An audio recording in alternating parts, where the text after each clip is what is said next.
So let's talk about the impossible. It starts in 1952 on the island of Koshima. A single Japanese macaque, a solitary action. She takes a sweet potato, walks to the stream, and washes off the grit. Simple, right? Monkey see, monkey do. Scientists watched this behavior spread. First, it was just her immediate family. Then, it moved to the troop. It was a slow physical transmission. But then, the legend says that the timeline glitched. When the 100th monkey learned the task, the habit reached a critical mass. Suddenly, without any physical contact, without any visual cues, colonies on distant islands began washing their food in the exact same way. The behavior had jumped the gap.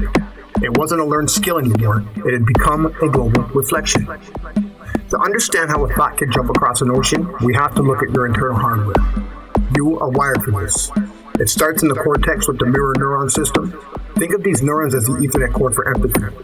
When you watch someone else feel pain or perform a task, these cells fire inside your brain as if you were doing it yourself.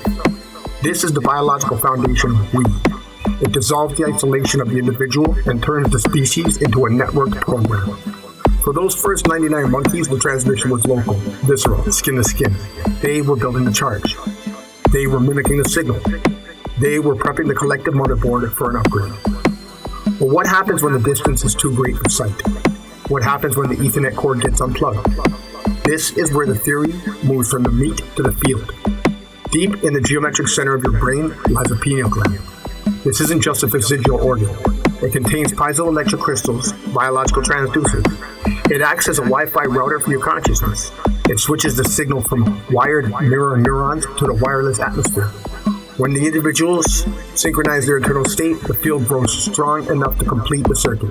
At that point, the data is uploaded to the collective soul. You don't need to be near the source to download the shift anymore. You just need to be tuned into the frequency.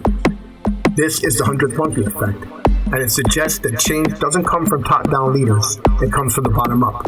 It comes from the cumulative pressure of individual actions, the sum of our grief, our labor, and our breakthroughs. We are waiting for the signal to hit that shatter point. And when it does, it jumps the border of the physical body. This means your private change in behavior, it's not private at all. You are a node in a larger antenna. Every time you dissolve a trauma, every time you choose lucidity over sleep, you are strengthening the signal for the rest of us. So, if you're waiting for a global shift to happen out there, you're looking in the wrong direction. The field doesn't charge until the units do. You are the signal. You are the gate. The 100th monkey isn't just a myth. It's a vacancy, and it might be you. So if you want to explore any more reality co-creation or consciousness ascension, just hit me up, nogoodbreathing.com.